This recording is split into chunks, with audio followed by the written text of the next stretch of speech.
let me love you.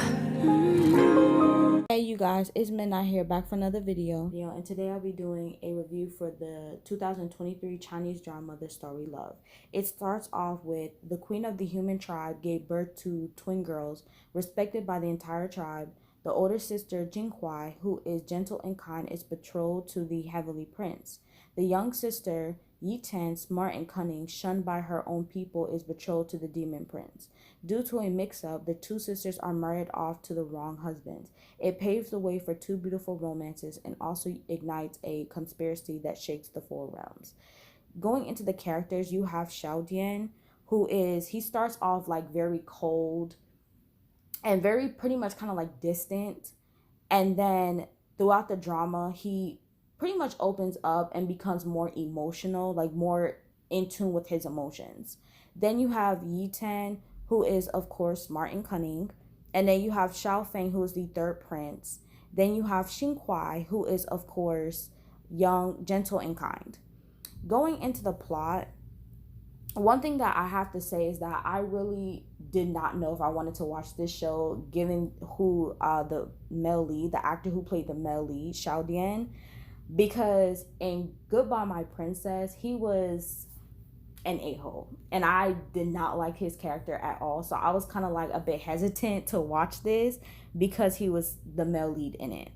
And then also too, I realized that this is related to Ashes of Love. So if anybody has watched Ashes of Love, I think you guys should definitely give this a go. So I was like, okay, since this is related to Ashes of Love, I'll give it a try. So the first thing I liked about the show is the fact that the OST was amazing, flawless. So I love that they brought Sa Ding back, and they also brought Mel Yi back, since they also did the OST for Ashes of Love as well, which I thought, like, I think the OST in here is much better, honestly. I think it's really better. Now, secondly, I like the concept of the show, the concept of course, the Heavenly and Void tribe. I thought that was neat. And for the Void tribe, I like how they didn't go for like the demon realm, but they went like, of course, the Void tribe and everything, like, and it was different. Like, I have to say that, like, of course, the Heavenly realm was still, even though they're supposed to be good people, they're actually bad people. Like, you know, the Heavenly Emperor was just an a-hole. Like, I thought I was wishing better. I was wishing for, you know, but no, I was completely let down by that. I was just like, okay, so we're still going the Ashes of Love route with the Heavenly Emperor being a-hole. So I said, okay.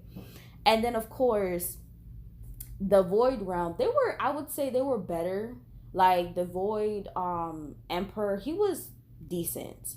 Like, I just loved at like some points he did listen to his sons whenever they would like input their opinions about something, especially when they found out that Qing Kui was not who she wasn't the Void princess or anything like that. She was actually supposed to be in the Heavenly realm.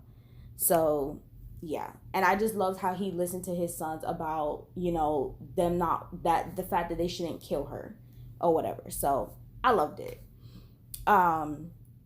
Even though that, let's be real, both of them were pretty bad. Like, they committed a whole genocide. Let's be for real. The production was amazing.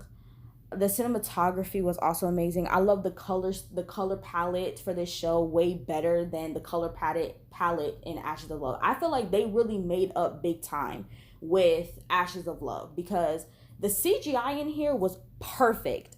There was really no cringy parts in this at all. Like, I was just like, yes, absolutely. Like, I just felt myself just wanting to watch episodes back to back to back to back to back, like, literally. So yeah, the costumes were also amazing. I think for me, I really pretty much preferred Yi and Xiaojian's costumes more, because it was just flawless, like absolutely flawless. Now, going into my cons of this show, and some of these are not even cons, some of this is just, I felt like they could have like improved more on certain aspects of the show.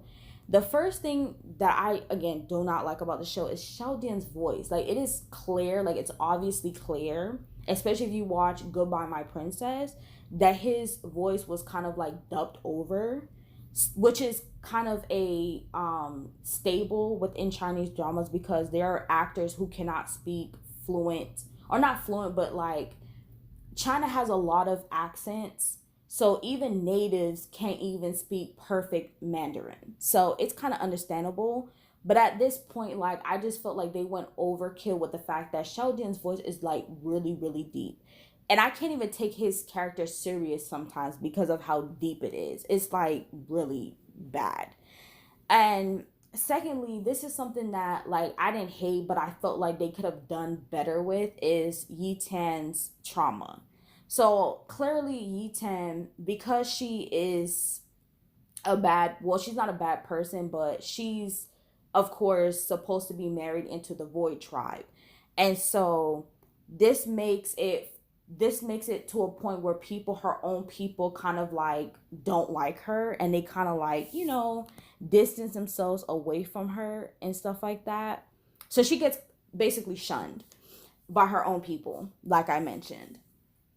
And so this makes it to the point where her father basically kind of like locks her up like in a whole prison cell, y'all, when she was like a child, y'all. She was just a mere child. And so he would do that like throughout her entire life, leading up to her being like an adult, pretty much.